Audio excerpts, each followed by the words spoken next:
Bọ́lájí Mikael àbúrò ní sẹ́yìn ó ń sọ yín pé ìyàwó burúkú ni wọ́n fún Muyideen ẹ̀yẹ wo ọmọ ẹlẹ́gbẹ̀ẹ́ yọ tó bá jẹ́ pé n tó kéye ṣẹ̀ṣẹ̀ rí àlùkùránì gangan só ní ká máa bú ọmọ làkejì pẹ̀lú èpè tó ń fi ránṣẹ́ sí ọmọ ọlọ́mọ yẹn ìyàwó Muyideen ní àwọn òbí kan ni wọ́n bí tó lè bẹ́ lọ́hùn kí wọ́n máa fi ègún burúkú tó fi ránṣẹ́ sí ọmọ tiẹ̀ ìwọ àdánwò ní Islam yìí lẹ́gbàá problem lọ jẹ́ fún Islam ẹ̀yin yìí ọ̀pọ̀lọpọ̀ yìí náà lẹ́sọ ọ̀pọ̀lọpọ̀ ọmọ mùsùlùmí lẹ́sọ wọn di kàdàkúdà àìmọye mùsùlùmí mi ti gba ṣọ́ọ̀ṣì lọ nítorí pàfọ́máǹtì ẹ̀yin wèrè yìí náà ni àìmọye mùsùlùmí tó ti lọ kó aṣọ ẹ̀kú eégún bàbá rẹ̀ nítorí pàfọ́máǹtì ẹ̀yin wèrè yìí náà ni. ọ̀rọ̀ tí ń bẹ́lẹ̀ yóò dìjà ọ̀sọ́ pé ọmọ ìyá rẹ̀ ni Muyideen ìtajà ojú rẹ̀ fọ́ wọ́n kí òwú elépo bọ etí ẹ̀ lọ́jọ́ tí Àgbàlá Gabriel rí níbi títí kiri chájà kí ló dé tó bọ́ọ̀dẹ̀ kó aṣọ ẹ̀pọ̀ ọmọ ìyá rẹ̀ tó sọnù rẹ̀ kó ọ náà gbà lójú ẹsẹ̀ kó tó di pé wọ́n dáwọ́ fún ìwọ ẹlẹ́gbàá dìdìrì tó sórí bí apó ọ̀bẹ pẹ́ ibi ọ̀rọ̀ rẹ̀ ò ti jọ mí lójú gbogbo àwọn akẹgbẹ́ tí wọ́n bá fẹ́ ṣe dáwà ẹni tí ó bá wé láwà ní yóò dé fìlà gbogbo aráyé náà mẹ́yìn pé ebi ìyá jí ọdẹ tó sì tán ọdẹ ó tún rówó ra fìlà olórí burúkú ọ̀dẹ̀ lè mọ iye olórí rẹ̀ ẹni tó ní aṣọ yìí lórí kọ́ kò ní mọ pàtàkì ẹni tí ò ní mọ pàtàkì ẹni tó láṣọ yìí lórí kọ́ ẹni tí ọ̀rẹ́ níbí kò ní mọ iye ẹni tọ́rẹ́ níbí. ìwọ lẹ́gbàá abọ́ ọmọrú ẹni tó fẹ́ máa bá sọ̀rọ̀ ni Sùmùràtì lè mú omi nìní mi ọmọ bàbá àgbàlagbà jẹ àgbà ni mi tí mo dẹ̀ jí ojú ilé tààrà tí ẹ̀rù ẹnì kẹ́kọ̀ọ́ ò ní bà wá láti sòótọ́ ọ̀rọ̀ fún tẹ́rù ẹnì kẹ́kọ̀ọ́ ò ní bà wá láti kojú ẹ̀ àfẹni tí ó bá tẹ ìlú ọkà wa mọ́lẹ̀ lókun. ókè ẹrù pé mi máa gba ìdúró lọ́fíìsì àbòsí ọrùn ẹ̀sìn ìkọlọ́dà Àgbàlá Gabriel àti Muyideen papọ̀ mo tó ń tó wí bẹ́ẹ̀ nìkan nu yín bá tó jáde tẹ́ ẹ sọ̀rọ̀ Àgbàlá Gabriel máa kó bò yín. ìwọ ọlẹ́gbàá ọyábọ̀ bí jẹ́ kí n sọ abala bí tó o ti gọ̀ tó o ti ponú tídi ti ń bóde lára rẹ ìlara àlẹ́ ásídù láyà sùdù Ànábì wa Muhammad sallallahu alayhi wa sallam ó ní gbogbo oníkẹta gbogbo ẹni tí bá ń bínú oríire ọmọlàkejì Ànábì ní kò ní soríire Ànábì wa Muhammad sallallahu alayhi wa sallam ó ní gbogbo ẹnikẹ́ni èèyàn kéèyàn tí bá ń bínú oríire ọmọlàkejì Muhammad ní kò ní soríire.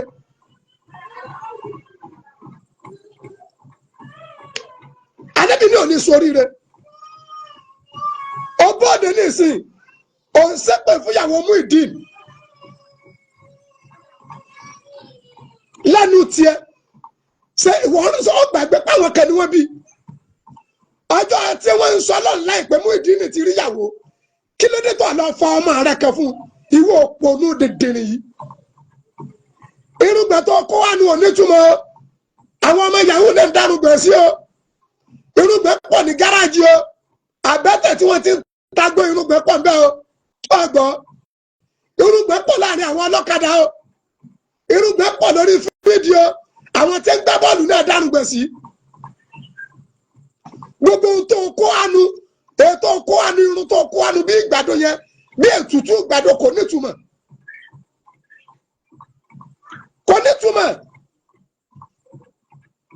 sọ̀rọ̀ ẹ̀sìn lọ́pa Muyideen àtàgbàlá Gabriel pọ̀ ni àbáni látàsílì mọ́nà ìsámẹ́kùn tàmùkítàdìrà fàṣúlẹ̀mù tẹ̀rìjú òkúbáwò ìlànà nàdàmì tànàmù àyìnẹ́kà wálé màsílùmù mú tẹ̀bíù tẹ̀dẹ̀ òní àlẹ́yìká wà áyínú láìlà mùtánàmì ó jura wọn náà lẹ́gbàá ìwọ pẹ̀lú tani àti tani níwájú tani.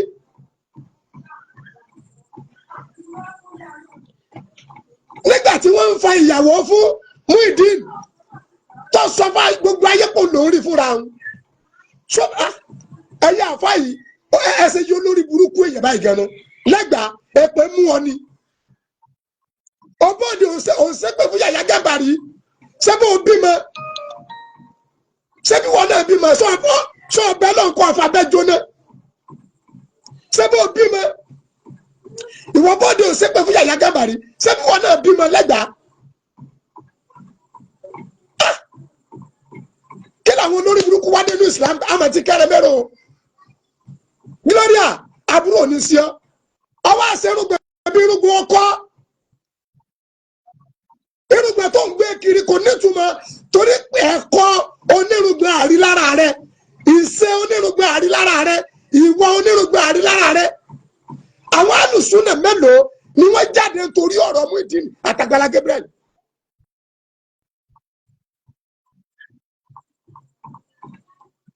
dèdèrè ni mo jálá tẹnujẹ sórí mi lè rí ebi ń pani 2005 mo ti lọ Mẹ́kà oríire wo ní bẹ́ẹ̀nu ayé tiẹ̀ tọ́fẹ̀ tó tèmi 2006 lọ́nà tí kó kọ́kọ́rọ́ alẹ́ mi lọ́wọ́ tí mo dẹ̀ kọ́lé tí ìṣẹ́yọkẹ́ tí ìṣẹ́ méjì Highlander lọ́kọ̀ tí mo ń gùn mọ́rí ẹ tí a máa ń pè lálátẹnujẹ ni a lè lajú lẹ̀ kẹ́ ẹ máa fún ìsìláàmù lórúkọ tí ìṣe tiẹ̀ àní ìsìláàmù dínú sàlám ẹ̀sìn ìsìláàmù ẹ̀sìn àlàáfíà ni gbogbo ẹ̀yin ìwèrè yìí kò sẹ́ni kẹ́kẹ́ nu yẹ tó ní oríire tọ́lá ń ṣe fún mi wàláhì tàláhì Rabbul Kaaba èyí tó ní oríire tọ́lá ń ṣe fún mi ò tí ì sínú yín nídìí mímọ́ yìí mi dẹ́ sáfà kàfíńtà mi sáfà bíríkìlà mi ìdẹ́bà wọn dúró di àbòsí rí èyí tó ní oríire tọ́lá ń ṣe fún mi lábẹ́ àṣẹ bàbá àgbàlagbà jẹ àgbà lábẹ́ aláwàní kò sí nínú yín sáwọn alájúlẹ̀ kẹ́ máa ṣàbòsí nígbà Àgbàlá Gabriel rí Muyideen gbogbo ayé lórí o ẹ̀yin mùsùlùmí tẹ́ lọ́mọ ẹ̀yà yín tó jáde lẹ́rí kí ló dé tẹ́ lọ gbàgbà náà nígbà tí ẹ bóde tí ẹ ṣe online tí wọ́n ń gbowó fún gbogbo yín lè fẹ́ tí gbọ́ kí ló dé bóde tẹ́ kọ́ máa gbowó fọmọ ẹ̀yà yín nígbà tí ẹ ń kọ́lé fún gbogbo yín lẹ́rí o nígbà tó lóun ti rí ìyàwó gbogbo kò fẹ́ yẹ ẹ́ ni ẹ fẹ́ láti wọ̀tẹ́ dáadáa ni. lágbà kí ni problem ẹ̀ gẹ́nẹ́ èpè mú ọ ni ayé sí ọ ni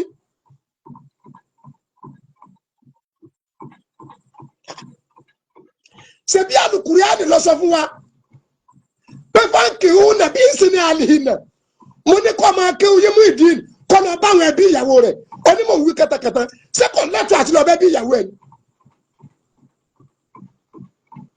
oní court wedding oní orí ibú ni ṣé wọ́n ti ṣe ni nígbà tí wọ́n fi court wedding lọ kí ló tí ọ̀sán pọ̀ wọ́n ṣe lànà àdà wọ́n ní gẹ́rì ní àdà protocol Islam ọ̀tọ̀ protocol Kristẹni ọ̀tọ̀ nígbà tí mi ìdá ṣe Kristẹni protocol wọn ọ̀kan mi protocol tèmi náà kàn wọ́n.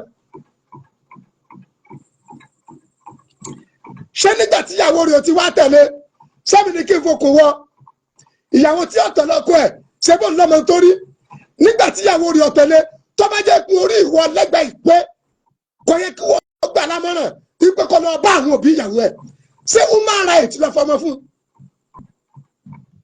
ṣé human right lọ fọmọ fún.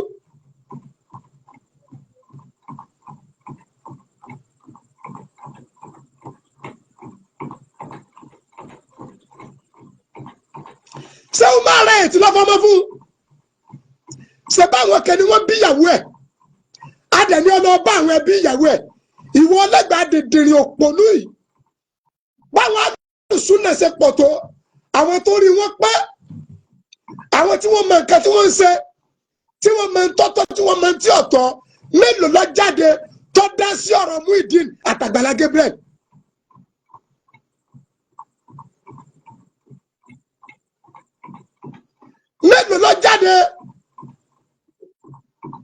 mélòó lọ jáde nínú àwọn alùsùnà wọ́n mọ̀ pé ọ̀rọ̀ rírùn ni kì í sọ̀rọ̀ ẹ̀sìn ọ̀rọ̀ ẹ̀sìn kọ́ àní alálùbáyínú wà ní ara ẹjọ́ bá mi sí à program yìí àní alálùbáyínú àní arámùbáyínú ọwọ́ ní Mr. Kéde Àgbàlá Gabriel ó ní ẹwà àfáàyè o àwọn kìrìsìtẹ́nì ń dáwọ́ fún jọ fún mi ní ayé àlùkùrìán tó ní bí ìbá bẹ́ẹ̀ sì sí ọlọ́run kìrìsìtẹ́nì àlè rárá wa lọ́wọ́ fún mi láyé àkùrán tó sọ bẹ́ẹ̀ fún mi láyé àlùkùrán tó ní àlè rárá wa lọ́wọ́. Mr. Biodun mo ń bọ̀ sọ́ọ́rí àkáǹtì nẹ́bà ni wọ́n tún ti ń béèrè yìí máa wo wàláì tàláì tí wọ́n bá tó ra ọkọ̀ rẹ fún mi ọkọ̀ èyí tó gbé sọ́ọ̀lì láì tó rí ó bínú parẹ́ ẹni. ọ̀rọ̀ àánú láàrin ara wa ọba tó níwájú ọ̀fà làṣàánú òjò tí ń rọ̀ fún mùsùlùmí ní rọ̀ fún kìrìsìtẹ́nì èyí tí ń rọ̀ fún kìrìsìtẹ́nì ní rọ̀ fún oníṣẹ̀ṣe sọ̀rọ̀ ẹ̀sìn lọ̀rọ̀ àánú ni. ọgbọ́ ọ̀rọ̀ ẹ̀sìn sí lọ̀rọ̀ àánú èwo ní dùn ẹ́ níbẹ̀. ọmọdún tí mo ti ń ṣàgbéṣẹ́ bọ̀ ni mo dẹ̀ sọ fún anybody yìí ẹ má torí tèmi para yín 2005 tí mo lọ Mẹ́kà kírísítẹ́nì ló rán mi mo tún wí bẹ́ẹ̀ tó gé ibẹ̀ yẹn lẹ́gbàá mo fẹ́ kó tún fi yẹn náà ṣe live 2005 kírísítẹ́nì ló rán mi Mẹ́kà lẹ́yìn ìgbé mi lọ tí mo dé èmi gẹ́gẹ́ lọ́wọ́ ara mi mo ti rí èyàn bíi 5 lọ Saudi tí ìṣepẹ́ nìkankan ló fún mi fọ́ọ̀mù tí mo kó dídí owó lẹ̀ fúnra mi.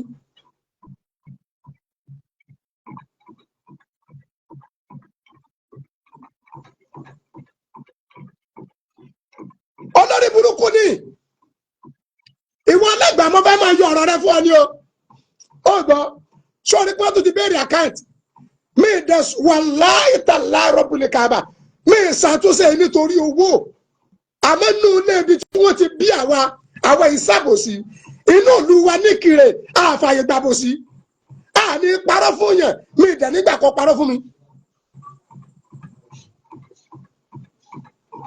àní parọ́ fún yẹn mi dẹ̀ nígbà kan parọ́ fún mi. àfààní látẹ́sí ni mo nà ìsámá kún tàmú kìtẹ̀dìrà tó o bá lágbára kọ́ ṣàbòsí mọ́ ṣe.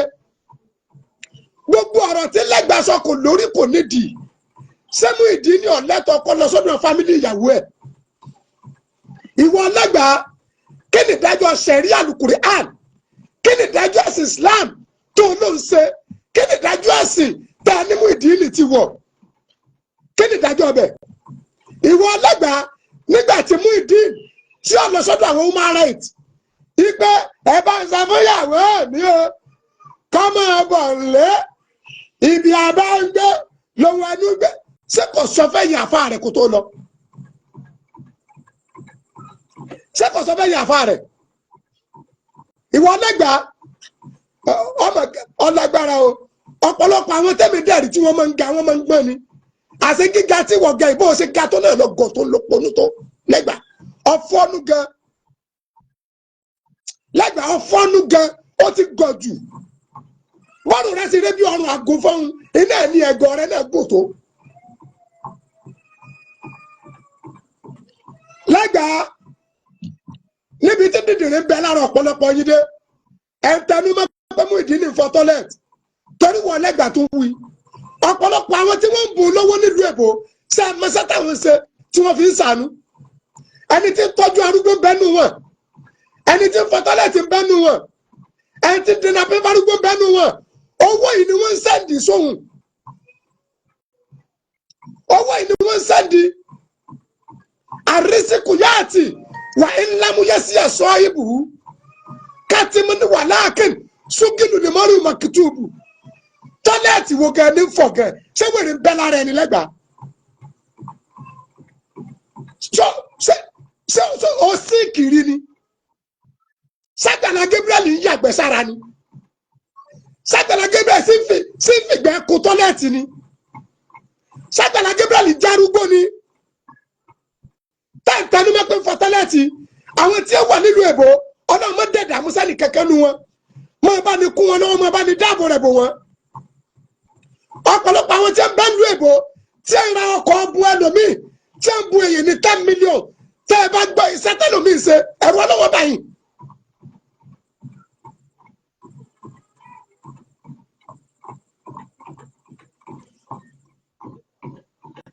ọlọ́run máa gbà yín náà àwọn kan dènà pé fún yẹn wọ́n fi ń kọ́ lẹ́fẹ́ nìkan àwọn kan ń tọ́jú arúgbó wọ́n ń tọ́jú òyà wọ́n ń tọ́jú bàbá kí wọ́n lè bá rí ìgbésí ayé ìrọ̀rùn gbé láti bẹ̀ náà wọ́n tó ń láàánú ọmọlàkejì ẹ wá ní wèrè kan fọ tọ́lẹ́ẹ̀tì ta ló yọ ọmọ lọ kó gbẹ lákìtẹ̀ ní Nàìjíríà bí àwọn kọ̀ọ̀kan ni wọ́n ń wọ ọkọ̀ jẹ́ fi kó dọ̀tí nìbàdàn lọ́sùn lẹ́kọ̀ọ́ sáwọn ẹ̀sẹ̀ yẹn ni láwọn tí wọ́n tún ní ìwé ẹ̀rí wọn lọ́wọ́.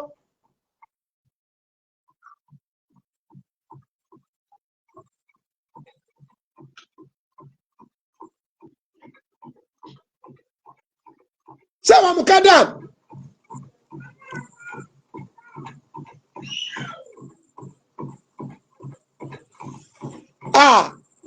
kíyèsí ọ̀rọ̀ mi ni wàláì mo ti sọ ọmọlá àdúpẹ́ pé mo ìdílé ti di Islam ṣé kò sọ fẹ́yìn tí fi ń béèrè lé ṣebí inú yín náà ló bóde tó ló ń fún Àgbàlá Gabriel ìjọ méje ìgbé kó fi lọ talé lẹ́yìn tí ẹ ti kówé lé fún ètò ìgbésí ayé ní èdè káfẹ́ gọ̀kun adẹ̀sọ́ fún yẹn gbọ́ ìwọ lẹ́gbàá onímú ìdí ní fọ tọ́lẹ́ẹ̀tì àwọn tí wọ́n ń bù lówó tí ń sẹ́ndì owó sí kódà tí ń sẹ́ndì ẹ̀ sí irú wa yìí náà kí lẹ́mọ̀ iṣẹ́ wo lẹ́mọ̀ tí ń ṣe lọ́hùn. àìmọye tí ń fọ tọ́lẹ́ẹ̀tì àìmọye tí ń ṣe car wash àìmọye tí ń tọ́jú arúgbó àìmọye tí ń dènà pín fún yóò yà fún bàbá. owó àwọn kò fẹ́yìn kò rùn ẹ wá lẹ́nìkan fọ tọ́lẹ́ẹ̀tì ṣe ìsìláàmù tó gbà lọ́dọ̀ yín ṣe ìsìláàmù wàhálà ṣe ń lẹ fún ni ìsìláàmù àbòsí ṣe ń lẹ fún ni. òun ló bóde jò ní olówó béèrè 5 million lọ́wọ́ Mr. Kéde Àgbàlá Gabriel ó ní wọ́n mímí kí fọ́ọ̀sì òun ni ìṣètẹ́ fún ní ìsìláàmù náà ni o lẹ́gbàá.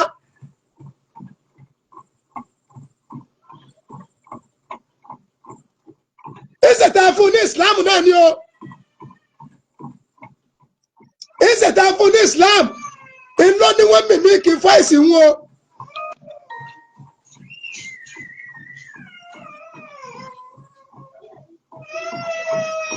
ìṣètà fún ní Islam ló ní ọmọ mi kì í fọ́ ẹ̀sìn wọn o ìṣètà fún ní Islam ó padà lọ sí human rights ó ní lóòótọ́ ni nígbà tó àti Mr. Kéde Àgbàlá Gabriel jọ sọ̀rọ̀ ó béèrè 5 million.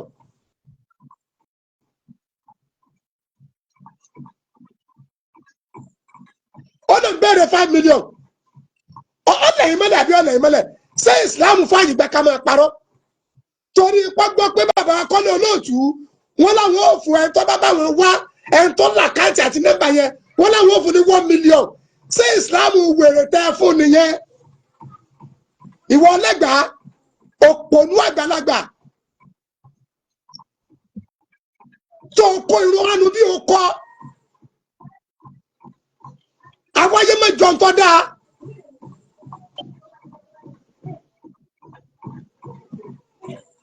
gbogbo ẹni tí ó bá ti sí oríire nínú ayé rẹ̀ kò ní mọ pàtàkì oríire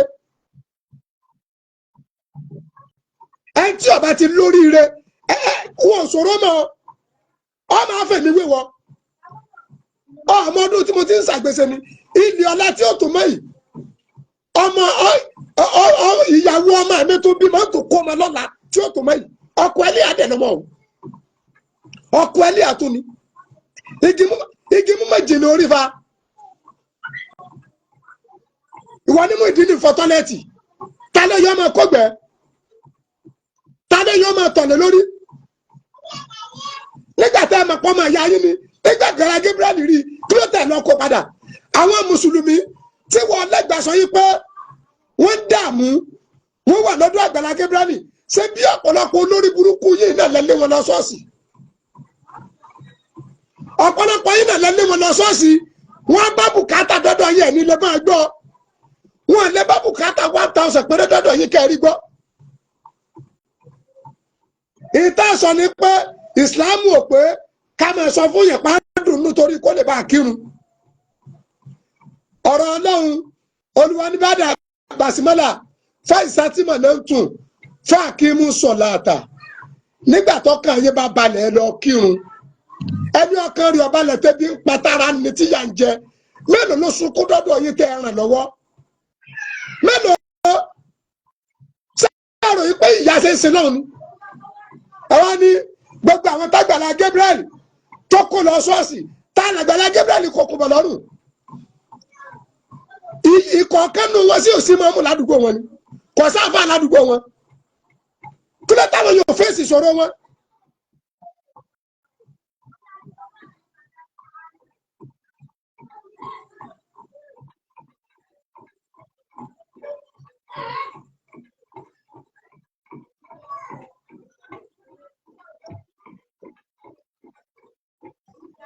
Kí ni pírọ́blẹ́mù yìí lábẹ́ sọ́mọ̀ yìí tí gbogbo èèyàn rí lẹ́nu ijọ́ mẹ́ta yìí ọlọ́ngbọ́wọ́ mi kọ́ mọ́sáàsì kan sí àbákú pakin mọ́sáàsì ní pure water mọ́sáàsì ní bẹ́ẹ̀ ti dá oró ó ti wúgbó mo rí alùsùnà inú ara yìí mo rí alùsùnà tó pè mí kò tó sí Nàìjíríà Amẹ́ríkà ló wà lórí burúkú ló wà. ó ní owó ò lè fún wọn ní owó kẹ́yìn kọ́ mọ́sáàsì torí wọ́n máa ṣe wàsífà bẹ́ẹ̀ sóòkọ́ bá bá rẹ̀ ni wọ́n máa dá bẹ́ẹ̀ ni ṣé bí ó kọ́ náà ni wọ́n fẹ́ máa dá sẹ́yìn téèyàn tẹ̀lé nu ìwọlẹ́gbà bákan náà ó ń tá sí ọ̀gá mi àṣẹ Ahmed Labibu yẹpẹrẹ kẹ́kọ̀ọ́ asín o yẹpẹrẹ kẹ́kọ̀ọ́ asín asín tí ń wọ ọmọ rẹ̀ tí ń wọ ọmọ ọlọ́mọ yẹpẹrẹ kẹ́kọ̀ọ́ asín inú oríire sùmùrátìlì mọ́mìnì ní bí inú yẹn ni ó dẹ̀ bí pàtẹ́ fi kú dànù inú yẹn ló máa bí ipa lẹ́gbàá ìbànújẹ́ oríire wa ní ọ̀pá yìí nígbà tí Al-Qur'an tó ń sọ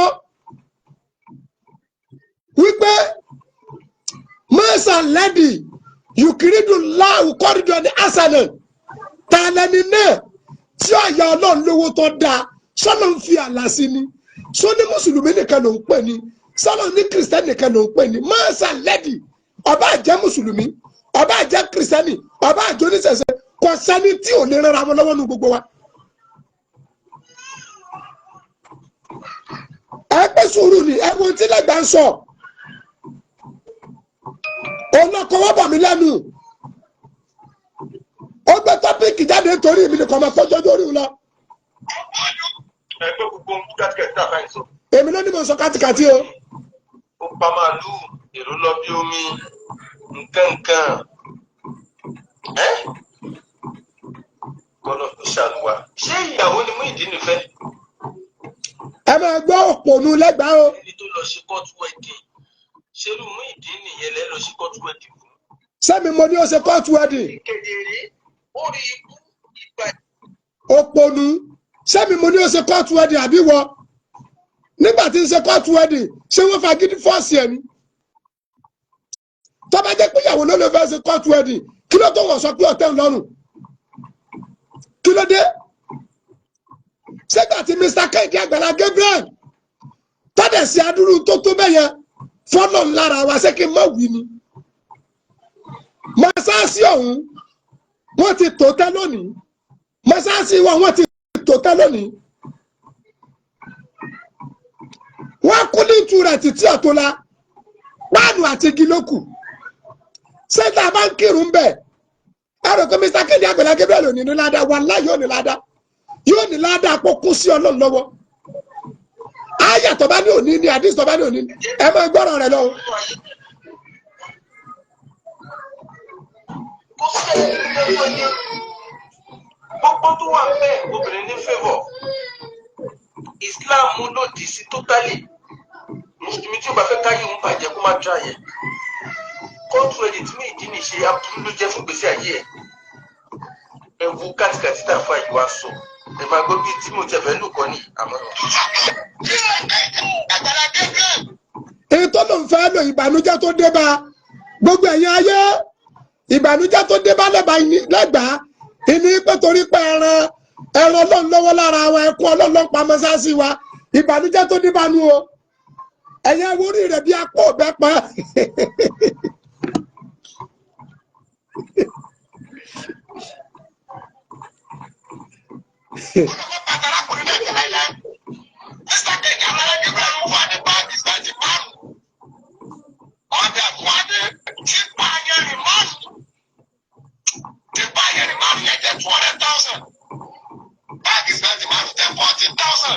That is 240,000 naira.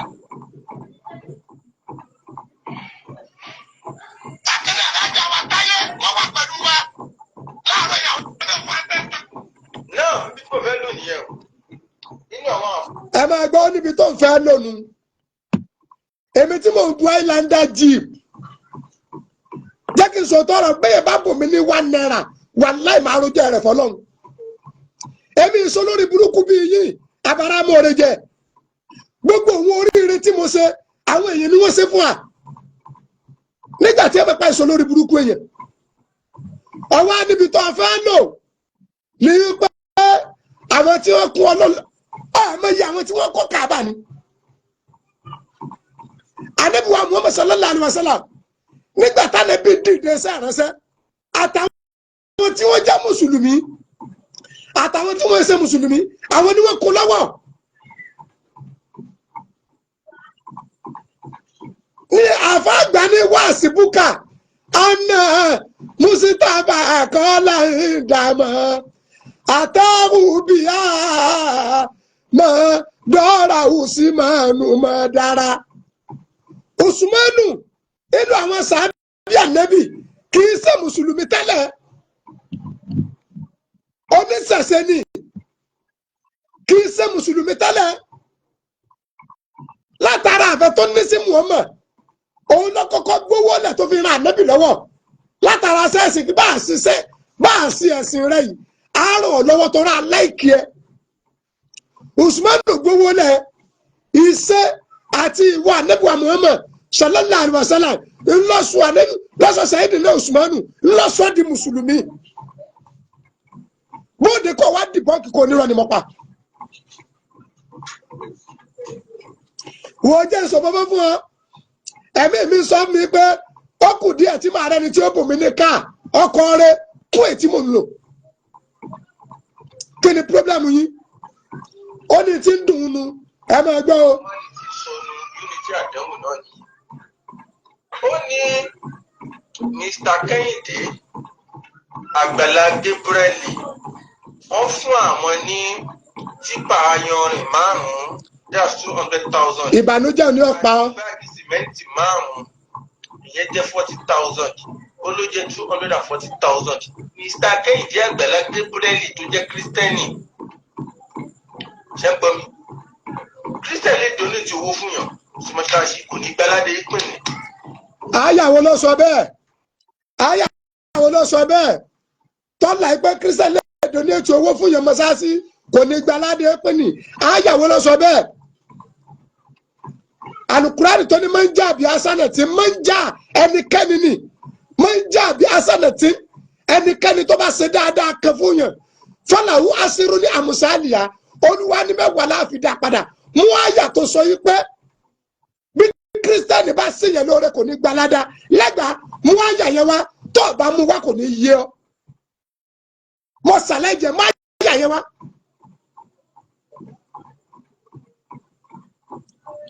wọ́n làwọn ìsítà kọ́ ọmọ alátọ̀rí kàtìlá àsìkè iná kó máa gàdàkà mo sọ fún mi mo ní ta l'Àgbàlá Gabriel sọ fún pé wàá gba Jésù t'Àgbàlá Gabriel bá ń pariwo pé kí mùsùlùmí wàá gba Jésù sínú ayé òun màá jáde sí màá ní kó kọjá kó má sọ bẹ́ẹ̀ mọ́ kò wí bẹ́ẹ̀ ó ń sàánú tiẹ̀ lọ ni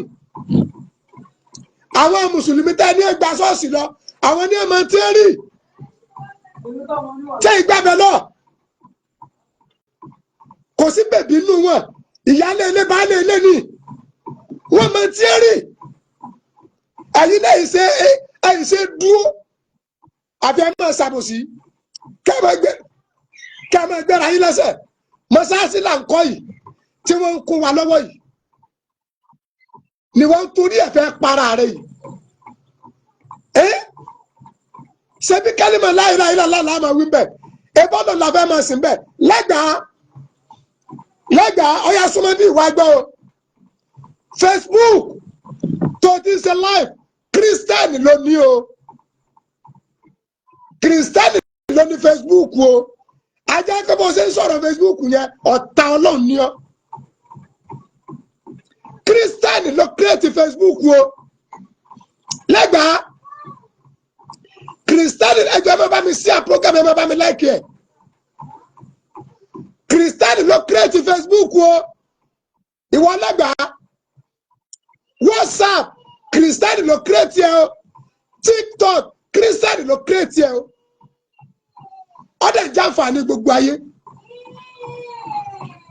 aládùúgbẹgbẹ Muyideen ti di Islam alhamdulilayi àmọ́ àdìbò ẹ̀kọ́ lẹ́kọ̀ọ́ nígbà tí lọ bẹ̀rẹ̀ ìyàwó tí wọ́n lẹ́gbàá ń ṣépè fún ìyàwó tí wọ́n ní kódà ìyàwó tí wọ́n ní ìsọ lórí rẹ̀ gbogbo èpè tó ń ṣe fọmọ yẹn pátá ni ó padà sórí ẹ̀ gbogbo èpè lẹ́gbàá gbogbo èpè tó ń ṣe fún ọmọbìnrin yẹn pátá ó máa padà sórí ẹ̀ yóò padà sórí ẹbí ẹ̀ yóò padà sórí àwọn ọmọ ẹ̀.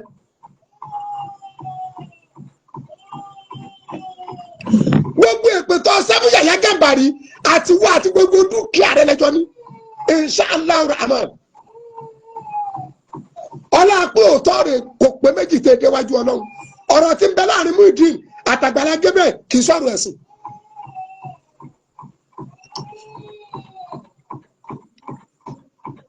ìbànújẹ́ tó dé bọ́ ọ tí ń júwe ṣé wa Amadu àṣẹ Amadu Labibu ìjọba torí pọ́gà mi ń fò kiri bí ẹyẹ ọlánkọ́lá oríire kóríire iyì ń kú yìí ó dàdéwò fún yín ṣé bẹ́ẹ̀ yìí ṣe ya wèrè lẹ́rọ pé gbogbo ayé tó kú ọ ya wèrè á mú gbogbo èèyàn lọ́ta ni bẹ́ẹ̀ rí léyìí ọ̀tá yín bẹ́ẹ̀ rí tọ̀hún ọ̀tá yín bẹ́ẹ̀ rí tì ọ̀tá yín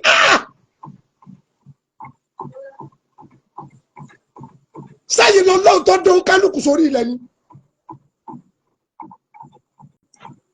àtẹ̀ríjú àtàkùnà ràfíìkà káwùmọ́ àtẹ̀ríjú àtàkùnà ràfíìkà káwùmọ́ làwọn ṣáàdù wà ń tàbí gẹ́rì ṣáàdì làwọn ṣáàdù wà á tàbí gẹ̀ẹ́rì sáàdì. Alukurani sọ bẹ́ẹ̀ àdìsí sọ bẹ́ẹ̀ ẹni tí ó bá kírun yóò rojọ́ rẹ̀ níwájú ọlọ́run bẹ́ẹ̀ ni ẹni tí ó gbààwẹ̀ yóò rojọ́ níwájú ọlọ́run ẹni ṣàkáwówó rẹ̀ tí ó yọ yóò rojọ́ níwájú ọlọ́run lẹ́gbàá mo fẹ́ bi ọ́ léèrè àti àwẹ̀ àti irun àti ṣàká èwo gẹ́gẹ́ ni Olúwa fi ròyìn Ànábì wa Muhammad sallallahu alayhi wa sallam èwo ni ọlọ́wọ́ fi ròyìn Ànábì sallallahu alayhi wa sallam ọlọ́wọ́ fi àwẹ̀ ròyìn Ànábì ọlọ́wọ́ fi ṣàká ròyìn Ànábì ẹni tí ó bá dẹ̀ kí àwọn ọ̀run tí ó gba àwẹ̀ yìí tí ó yọ ṣàká kódà tọ́lọ́ ń bùkún tí ọ̀lọ́ Mẹ́kà yóò rojọ́ wájú Ọlọ́run àmọ́ gbogbo ń tá àkàkálẹ̀ yìí Olúwa gẹ́gẹ́ òfin ròyìn Ànábì bí nǹkan ṣe pàtàkì tó sẹ́ẹ̀mọ́ tọ́lọ́ fi ròyìn Ànábì ni Olúwa ní èrè Ànábì àmà wá ìnáka làálà olùkùn ní àsìmù ìwà ni wọ́n fi ròyìn Muhammad sallallahu alaihi wasallam ẹ̀yin ìwòrè tẹ́ẹ̀ níwà yìí kí lè fi rò pé wà lìjẹ́ náà mo bí lẹ́rẹ̀ mo máa lọ sí ọmọdé.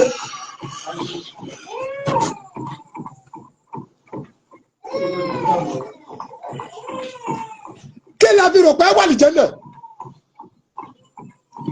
kọ́lọ́ wọn gba ìrun wa kọ́lọ́ wọn gba àwẹ̀ wa kọ́lọ́ wọn gba sàkà wa àti ìrun wa àtàwẹ̀ wa àti sàkà táǹkì ibo lẹ́gẹ́ lámọ̀tọ́ lòun kó o sí ẹ̀yin wèrè alákatakí tí ó sì ẹ̀yin wèrè yìí tẹ́ ẹ bá sọ ní ayédogun ẹ sọ ìsìlámù dẹ̀sìn jàgídíjàgan sáàdẹ̀ máa lajú lẹ́ni babalágbàájì lolúwa fi rán babalágbàájì lolúwa fi rán kéwú tẹ̀ dálé ké rálíjẹ náà wọ̀ onílàwà ní lòlúwa fi rán babalágbàjì lòlúwa fi rán babalágbàjì lòlúwa fi rán kéwú tẹ̀ dálé ké rálíjẹ náà wọ̀ wọ́n fún tó wí máa gba donation mọ́sáàsì nǹkan lálẹ́ yìí. ẹ pé níta pàṣẹ pé o fèsì ẹ gbólẹ̀. ẹ máa gbọ́. o gbọ́dọ̀ fèsì ẹ gbólẹ̀ o gbọ́dọ̀ fún Islam gbólẹ̀. ẹ̀sìn wo ni ó fi gbólẹ̀. ó ti yé. ẹlẹ́ẹ̀kejì ẹ̀bùn tí wàá gbà lọ́wọ́ wọn níbi tó ti tábùkù ẹ̀sìn tó wọ́n ń pírẹ́sì àwọn tó bẹ́ẹ̀ pé torí ìyẹn lè ṣe fún ẹ o gbọ́dọ̀ gbà á. àwọn eléyìí ti rí pé wọ́n tábùkù Islam.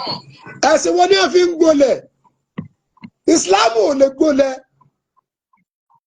dínú sàlámù lẹ̀sìn Islam lẹ́gbàá ẹ̀yin ara yín lè fi ra yín gbólẹ̀ ṣé bọ́mọ kéwìn yín náà ní járáǹkì yín ìwọ tó ń sọ pé ìyàwó rí ọ̀dà ṣé kò sọ fún yín kó tó lọ human right débi kẹ́ ẹ sọ pé ọmọ béèrè obìnrin yẹn mọ́ kò sọ fún yín kó tó lọ human right tí fi lọ jẹ́wọ́ lẹ́yìn tó ti fi wà láì tó ti fi kẹ́límà láì lórí wà láì tà láì òun ò béèrè 5 million ṣé kò sọ fún yín. Aba nílá tẹ́gìfìlà sábàbá ní kàlámì wà wá kíta wù wà ní kẹ́fà wà ní kámú wà ní mẹkáánì jẹ́míyàn.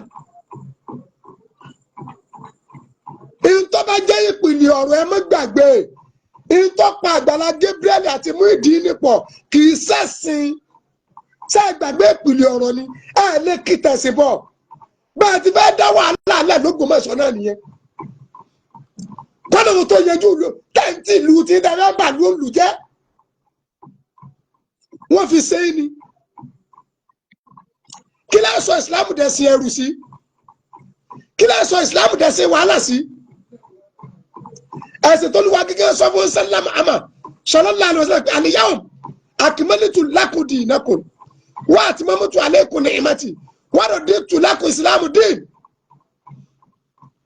olùwà gẹ́gẹ́ sọ fún Muhammad pé látòní lọ kò sí wàhálà ní ìsìlámù mọ́. àwọn bàbá àtàná bí wọ́n ṣe dáwà kọ́ yìí tí wọ́n bá ṣe dáwà bẹ́yìn wèrè ṣe yìí ìsìlámù ní kú bó ṣe kú ẹ máa fẹ́ẹ̀t kí ẹ ti kó bẹ́ẹ̀ ìsìlámù sí ẹ̀dín ni.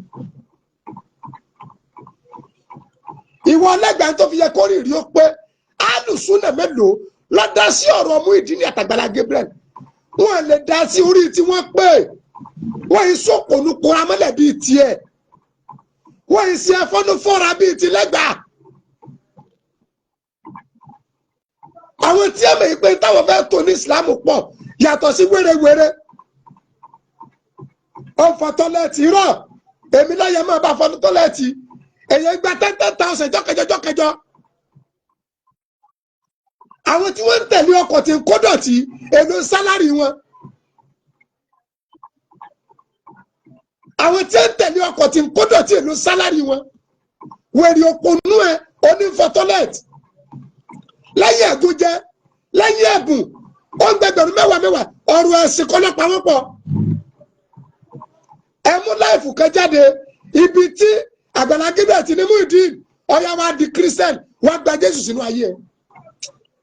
ẹ wo ẹyẹ olóríire abẹ́ gba donation fún mọ́sáàsì kí n tiẹ̀ wá gbà tààrà báyìí. Mr. Kehinde Àgbàlá Gabriel ò ní parẹ́ ò ní ráre ò ní dolùsì ọlọ́àkọlẹ́ àlùkùrìà ọ̀rọ̀ ẹ̀sìn kọ́ lọ́pàá wá pọ̀ tá a bá débi ọ̀rọ̀ ẹ̀sìn ṣé màá sọ pé Christianity ó dáa ju Islam lọ ni mi lè sọ bẹ́ẹ̀ náà tá a bá débi ẹ̀sìn màá ní ẹ̀sìn Islam lẹ̀sìn tó dáa jù àwọn náà dẹ̀ ló sọ pé tàwọn ló dáa jù fáì ṣé bá a jọ dénú ayé abáni kí ni wàhálà abẹ́ gba donation ẹ̀yin tẹ̀ ń bẹ̀rẹ̀ account.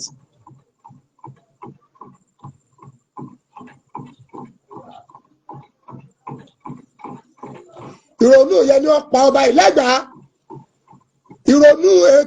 ìrònú tèmi ni ó pa ọ.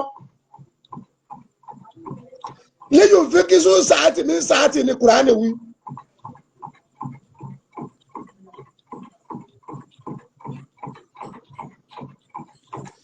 ẹ̀gbọ́n first bank account lẹ́gbàá wọ́n á tún máa gbọ́ bí ẹ ṣe fẹ́ máa bù wá lówó fún mọ́sáàsì.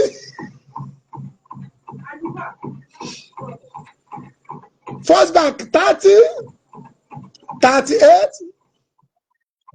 98 08 67. ẹ̀yin admin ẹ bá ń sẹ́ndì àkáǹtì yìí.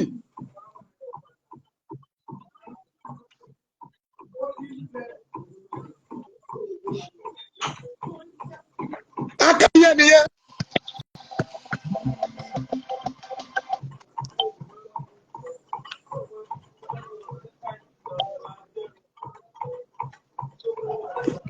First bank account àkáǹtì yẹn ni gbogbo owó tó bá fẹ́ kún Ọlọ́run lọ́wọ́. Bàbá ìjẹ́ Mùsùlùmí, bàbá ìjẹ́ Kìrìsìtẹ́nì.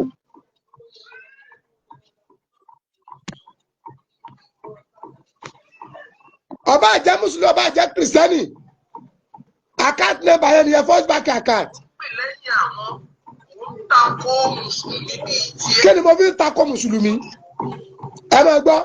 olè ń táwọn sì fẹ́ nu wọ́n fẹ́ forí wa gbára wa kó. Kí ni mo fi ń takò Mùsùlùmí? Orí wo lórí ìwé rẹ̀? Orí ẹ̀jẹ̀ fi ń gbára wọn. àwọn máa wọ àwọn Orí wo lórí ibú tó gbé orí? tí ó ti yé àwọn ilé ẹjọ́ bí ń pa wọn máa fún wọn lóúnjẹ ntọ́fẹ́ ló ń ṣẹlẹ̀ ẹ̀rí wọn ti fún lówó nígbà tó ń tàbùkù ẹ̀sìn táwọn bá ti sọ̀rọ̀. Nígbà tẹ́ ẹ bá sọ̀rọ̀ tẹ́ ẹ sọ̀rọ̀ àbòsí tẹ́ ẹ sọ̀rọ̀ tí ọ̀tọ̀ máa dá padà náà. Islam ò sọ pé ẹ ṣàbòsí ara wa. Ọ̀rọ̀ tó dẹ̀ dààmú ìdílé àtàgbàlá Gabriel pọ̀ ọ̀rọ̀ ẹ̀sìn kọ́. Àánú rẹ̀ ní Àgbàlá Gabriel ṣe ń jọ tó ṣe. Mú ìdílé ọ̀dẹ̀ sọ ikùn lọ́mọ sáàsì kágbàlá Gabriel ọmọ sọ kọ́lá sọ pé kọ́mọ lọ. Mú ìdílé gẹ́gẹ́ dẹ̀ wí ẹ̀yin dìdìrín òpònú lẹ́gbàá yìí. Mú ìdílé olówó practice Islam rí. Age of 40 years. Olówó practice Islam rí. Ẹ̀sìn wo ni wọ́n ń ṣe?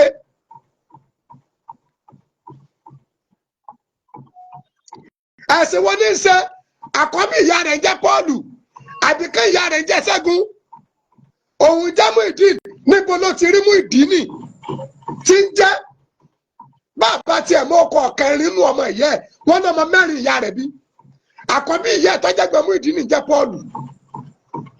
Àbíkẹ́ ìyá rẹ̀ jẹ́ Ṣẹ́gun. Àwọn méjèèjì tá a rí ta yẹn náà yẹ kẹ́ ẹ bá bẹ́ẹ̀ sọ di Islam. Sẹ́bẹ̀ ni Islam nìyà ń jẹ wá tó bí sẹ́bẹ̀ ni Islam wọn tó ni.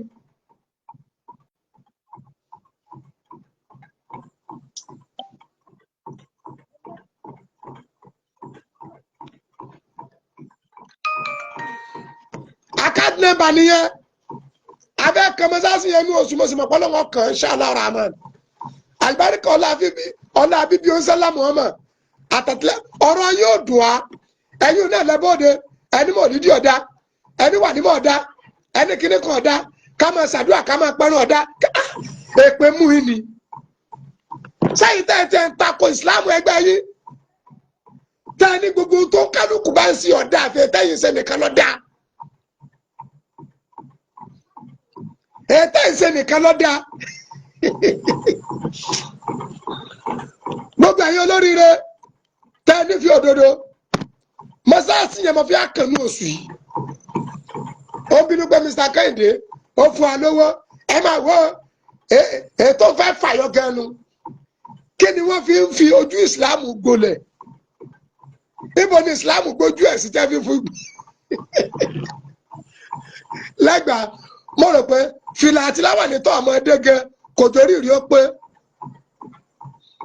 Allah Akbar. Ẹnìkan ló ń fa ní 100,000 lọ́la. Tí tóbi Ọlọ́run kábíyèsí Olódùmarè mo fẹ́ wo ni o lẹ́gbàá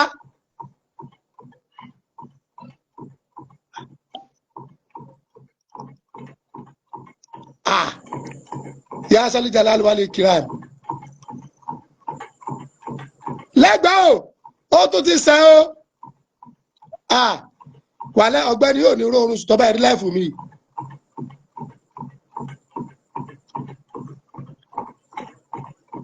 Tọ́gbẹ̀ni ìbá rí láìfù mi kò ní sún o láti tóbi Ọlọ́run kábíyèsí Olódùmarè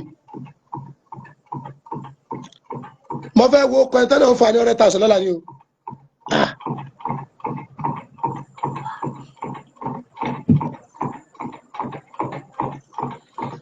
Ẹ ní màtí tó ọlá o ó tọ̀wọ́ ní rárí ẹ̀ ní dólòsì ọlá àkọlá alukuran aláàtì kan ti wọlé báyìí 5,000 naira inshallah o. Mr. Sunday wọ́n ti fà ní 5,000 ti wọlé ẹ àdólòsì pẹ̀lú ògo tọlọ́run. Ọ̀rọ̀ àánú yàtọ̀ sọ̀rọ̀ ẹ̀sìn kò papọ̀ mọ́ra wọn. Ọ̀gbẹ́ni Lẹ́gbàá ẹni tí ó bá ti láṣọ rẹ̀ lórí kọ kò ní mọ pàtàkì aṣọ, ẹni tí ó bá ti sórí rẹ̀ nú ayé rẹ̀ kò ní mọ iye yẹn, ẹni tó bá jẹ́ pé jàsífà ní wọ̀ kiri gbogbo aṣọ tó bá ti rí lọ́rùn èèyàn irú jàsífà bíi tọrùn tiẹ̀ ní ọmọ pé ọmọ ẹni tí ẹ pè ń kó máa dùn ni. Mo sọ fún yín ti pẹ́ pé ọmọ ẹwú ní ìwòrin ni mí ẹwú filé ẹ̀mí fọ́nà ẹ̀mẹ́wú tí ò ní fàbùjà lè kiri ọmọ ẹnì kọ̀ọ̀kan. Mr. Sunday ẹ kú ìnáwó ẹ àdólòsí ẹ̀ ní ráre. Ọ̀rọ̀ ẹ̀sìn kọ́ lélẹ́yìí tá a bá débi ọ̀rọ̀ ẹ̀sìn òun lágbè kalẹ̀ lọ́tọ̀. Àní ẹjọ́ ló fẹ́ ẹ̀sìn wo lẹ̀sìn tẹ́tẹ́ torí ẹ̀dá ìwà àlàálẹ̀ tẹ́ ń da yẹ́rú kírísítẹ́nì ló ní Facebook Lẹ́gbàá méjì àárí Ọlọ́run láì mọ́. Facebook kírísítẹ́nì ló kírètì ẹ̀ kú Ọlọ́run láì. Lẹ́gbàá ìṣẹ̀dá àwọn kírísítẹ́nì ó fi yà jí ọ tó o bá tún WhatsApp kírísítẹ́nì ló kírètì WhatsApp.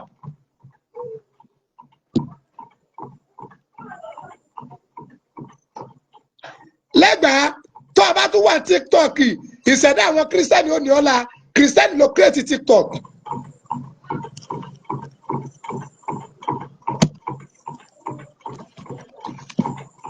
Bàbá mi Adéyínníyì Rahim bàbá dáadáa wọ́n ní Lẹ́gbàá ọ̀gbàdo èmi náà rí pọ́ síìkì mo ń worí àtòrí bí apò ọ̀bẹ pẹ̀.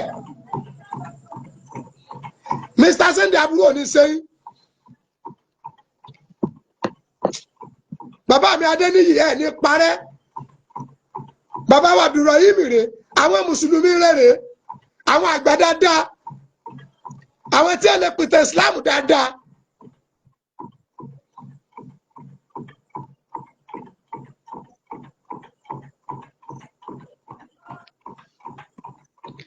US àti UK àbúrò ní sẹ́yìn Prince wọ́n ní US àti UK àwọn kírísítẹ́nì àtẹlẹ́bọ lónìí kí ló ń kálukú yé wá ń bẹ̀ kí lè wá ọ̀rọ̀ ẹ̀sìn ọ̀tọ̀ ọ̀rọ̀ àánú ọ̀pápọ̀ ẹnu pé Mr. Kẹ́hìndé Àgbàlá Gabriel fún wọ́n dẹ̀ ti já yẹn rìn yẹn àti tó mẹ́sáàsì yẹn tán àti ohun irin gbogbo mẹ́sáàsì ń wàláì.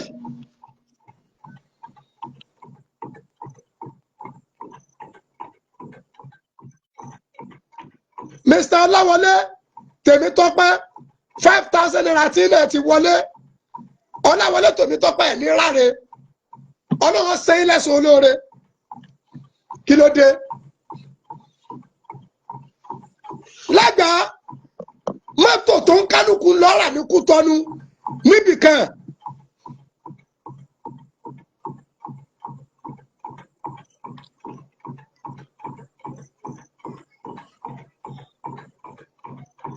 Mr. Ajala wọ́n náà máa 10,000 iná lọ́wọ́ lẹ́yìn o.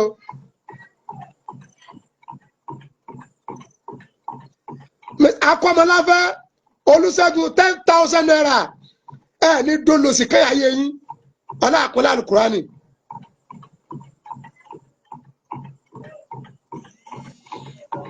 Lẹ́gbàá tí Lẹ́gbàá ta lálẹ́ yìí.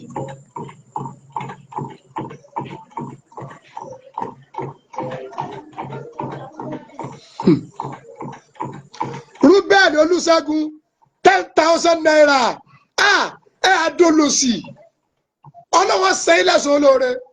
Kùránì ní máa ń jẹ́ àbí asánẹ̀tì ẹnikẹ́ni ìbá jẹ́ mùsùlùmí bá jẹ́ kìrìsìtẹ́nì sọ́ọ̀bù ẹgbẹ́ sùmùràtìlì múmínì kéwúta kí ò tó nǹkan àmóyé wa pọ̀ sẹ́rù wọ lẹ́gbàá lọ́wọ́ àfẹ́sì nínú ọ̀rọ̀ ìwọ tó ń sọ̀rọ̀ bí ẹni tó ju ẹ̀yẹ nẹ́sẹ̀nu yìí tó ń sọ̀rọ̀ tó kókó ẹnu. kéwú wá pé wá ó pé wá ó bàbá rẹ lọ́kọ̀ wá kéwú wá pé wá ó pé wá ó àfáà rẹ lọ́kọ̀ wá àwa ọmọ ìjà lérí o ẹni ẹ bá rí ẹ mú àwa ọmọ ẹsẹ kárí o ẹni ẹ bá rí ẹ mú kéwú wá pé wá ó pé wá o ẹni rè ló kọ́ wa 50,000 kama tó rè.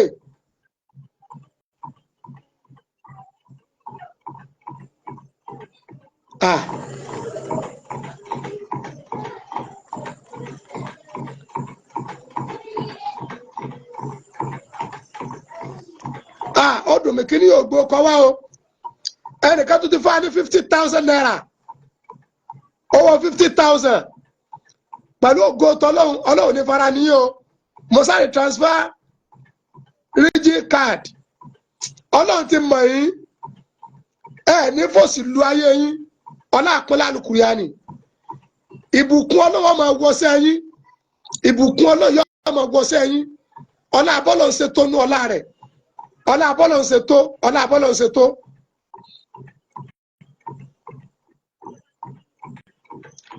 Mr. Ọládìran Adémídùn owó 5,000 naira ní kẹ́ntì ọ̀dánù ayé ọlá àpọ́nlé Al-Qur'ani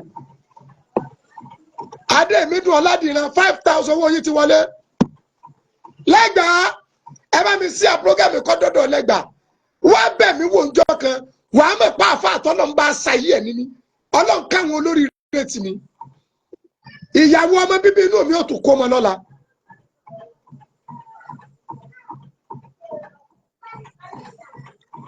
Ademi, Mr. Ademi, I will send 50,000. Mrs. Ademi, Queen Ademi, Allahu Akbar. Àbúrò ní sẹ́yìn ìyá wa, ní rárí ní kan tí ọ̀dá, mọ̀ nímọ̀ nílé mọ̀ gàmọ́ gíga. Ọlá àti tóbi ọlọ́run, ọlá abọ́lọ̀ ń ṣètò. Queen Ademi, 50,000 wọ́n ti wọlé. Bóyá ní láàrin gbogbo owó ogi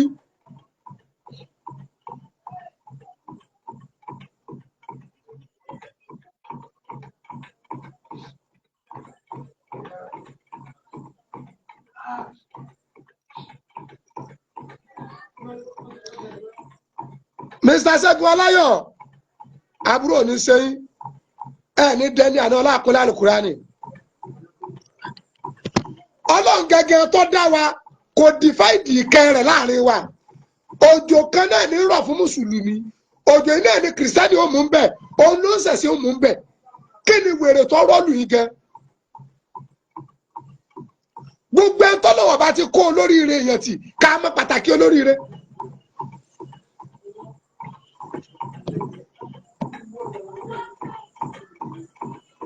Okay.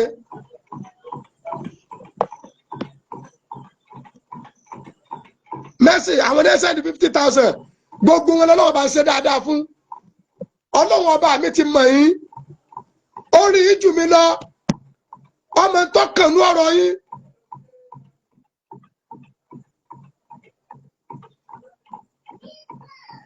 Julian Ọládìran àwọn ẹsẹ̀ ní 5,000.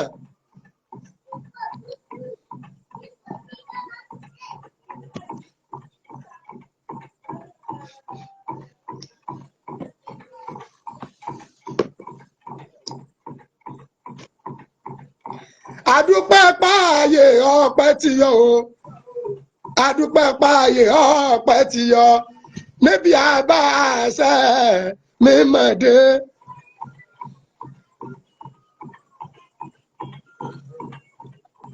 Mr. Olúmídé Ògúndélé owó 50,000 naira Olúmídé Ògúndélé owó 50,000 owó yìí ti wọlé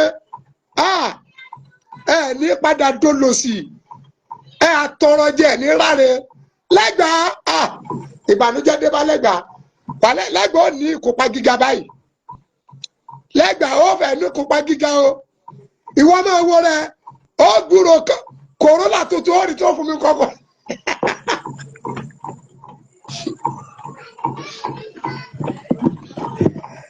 Ẹni bá bínú wa kò ní ṣe nǹkan rẹ̀ ẹni bá gbé bí owó kò lè lówó ẹ̀yin ọ̀jọ̀gbọ́n ẹ̀gbọ́rọ̀ yíyẹ̀ wò ẹni bá bínú àwa kò ní ṣe nǹkan rẹ̀. Mo sọ fún yín mo ní lóṣù iná lọ́lọ́wọ́ kàmọ́sáàsì inshallah Mr. Olumide 50,000 tí wọn náà ti wọlé 50,000 Olumide ti wọlé. Lẹ́gbàá àyà tó sọ yí pé tí kìrìsìtẹ́nì bá kúnyẹ̀ lọ́wọ́ pẹ̀lú mọ́sáàsì kò ní ládàá mo fẹ́ kó mú jáde ẹ̀yin alábòsí ìkà yìí ẹ̀ǹgbà mọ́sáàsì wá láti Ghana ẹ̀ǹgbà kànga wá ṣé gbogbo wọn mùsùlùmí àwọn kọ́mpì tí wọ́n ti ń kó kànga fún yín ṣé kọ́mpì mùsùlùmí ni.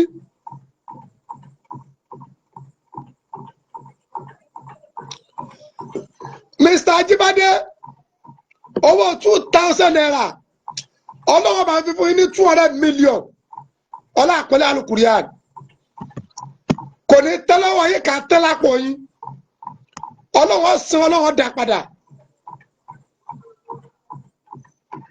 Ẹ bá ń sọ fún Lẹ́gbàá pé kìrìsìtẹ́nì ló kírètì Facebook o kí Lẹ́gbàá ó tètè japa ní Facebook o àtọ́rù rẹ bẹ́ẹ̀ kìrìsìtẹ́nì ló ní WhatsApp o kí Lẹ́gbàá ó japa ní WhatsApp àtọ́rù ẹ bẹ́ẹ̀ kìrìsìtẹ́nì ló ní TikTok ẹ japa dànù. Ṣé mo sọ fún yín pé ẹ̀sìn Islam yìí ṣẹ̀sìn ọ̀la ni? Ṣé mo sọ fún yín pé Islam ọ̀dà ni? Ànímú ìdí ni di Islam ó di Mùsùlùmí alihamdulilayi àmì ẹ̀ lọ kọ́ lẹ́sìn instead kẹ́ ẹ̀ kọ́ lẹ́sìn ẹ̀ tó ń tì síta wípé kọ́ máa ba ìjọmọlúwàbí ẹnìkan jẹ́. Kí l'Olúwa sọ fún wa pẹ̀lú ẹ tí bá ń ba ìjọmọlúwàbí ọmọlàkejì ẹ̀ jẹ́? Àbí ayé yín bẹ́ẹ̀ bàjẹ́ ni? Ìwọ Lẹ́gbàá wá bóde òsèpè fọmọ ọlọmọ òsèpè fún Yàyà Gàmbàrí gbogbo èpè tí wọn Lẹ́gbàá sẹlẹ Yàyà Gàmbàrí yóò dà lérí ẹ yóò dà lérí ọmọ ẹ inshallah rahman. Ìwọ tó lásọ rẹ lórí ìkọ yìí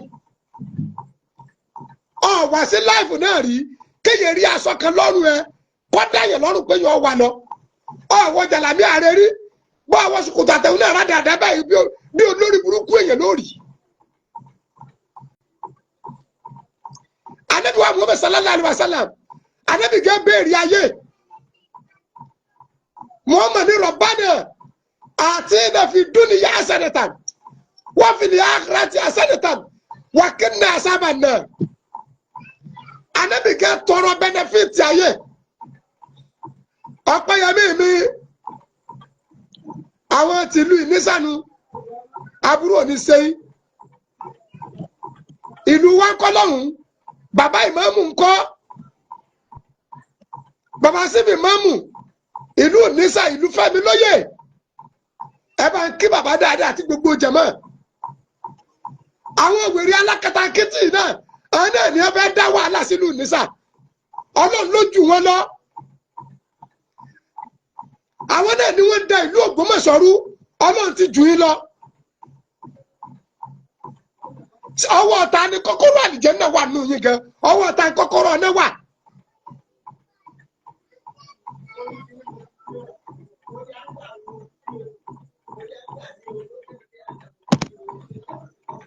Gbogbo ẹ̀yin tá ń kó iṣẹ́ Ọlọ́run lọ́wọ́ Ọlọ́run faradà ẹ̀yin Olúwa má ṣe níyìn lára ìrọ̀ gẹ̀dẹ̀ ìsùn kún àti dẹ́ faradà ẹ̀yin Olúwa àmín faradà ẹ̀yin Olúwa àmín o mọ̀mọ́ nìyí lára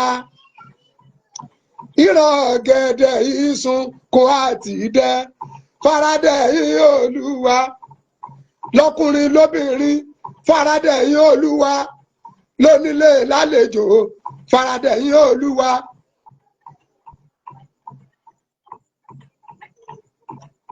ìran gẹ̀dẹ̀ ìsun kò àti dẹ faradẹ yìí Olúwa.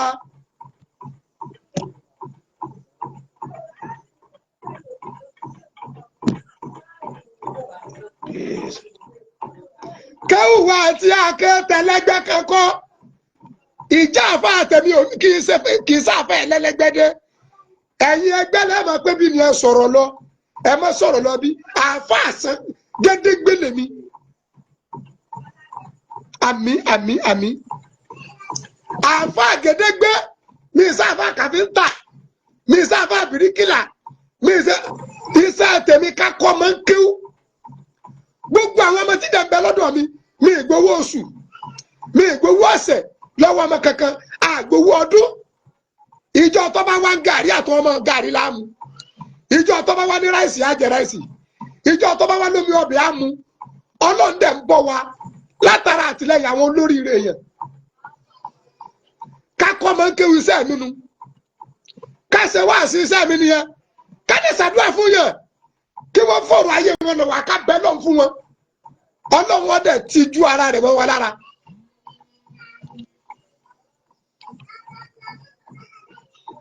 owó mi tún ti wọlé o Mr. Abayomi Samuel owó 2000 naira Ọlọ́run ní jẹ́ ráre ọlá àpẹẹlẹ alukuriani ni mo fi ní kéwùwà tí a kẹ́ tẹlẹgbẹ́ kẹ́kọ̀ọ́ a ò dìbò kí wọ́n tó yàn wá síbẹ̀ kùrìánù ló yàn mí kì í ṣèjọba kéwù mi tí mo kẹ́ tẹlẹgbẹ́ kẹ́kọ̀ọ́ èmi ò dìbò kí wọ́n tó yàn mí síbẹ̀ o kùrìánù ló yàn mí kì í ṣèjọba èmi làmúṣe iná tẹ́ fi ń bínú lẹ́gbàá èmi làmúṣe tó fi ń bínú a ò tẹ̀bà nílé wa káwa gbọ́bẹ̀ wọn ò mú wa ló lè rí kó wá sípẹ́ wa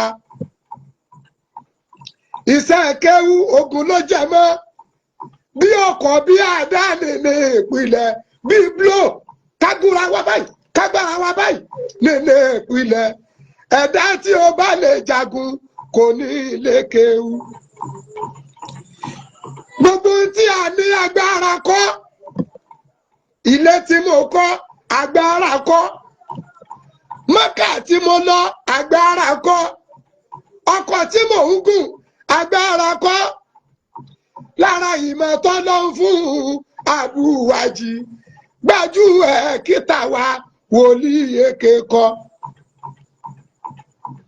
Ayọ̀ ọlọ́ọ̀lá wàláhì owó yìí ti wọlé.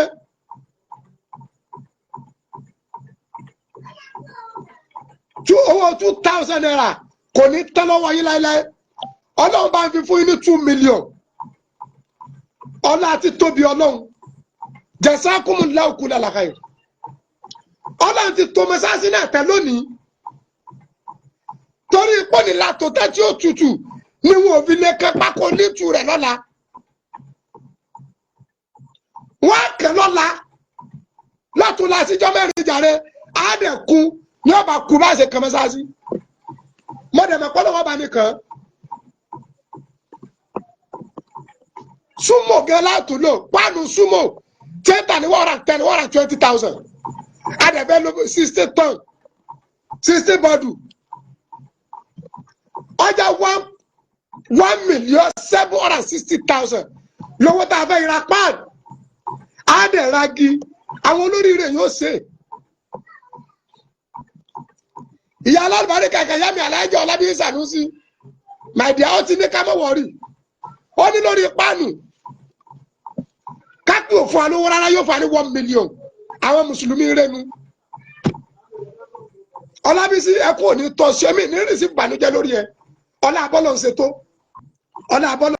ń ṣètò ọlá bọ́lọ̀ ń ṣètò ẹ̀rín èrè ò ní padà dẹ́kun ẹ̀rín èrè ò ní padà dẹ́kun ẹ̀rín èrè ò ní padà dẹ́kun ọ̀dẹ ní iye kúkúrú ẹ̀mí ò sì ní fa rẹ̀ sáyé ẹ̀ àlàáfíà rí ọmọ pọ̀ sí ìbùkún rí ọmọ pọ̀ sí àgbéga rí ọmọ pọ̀ sí àsìkí rí ọmọ pọ̀ sí ọlá agbára àtàṣẹ tí bẹ́ẹ̀ ní Al-Qur'an.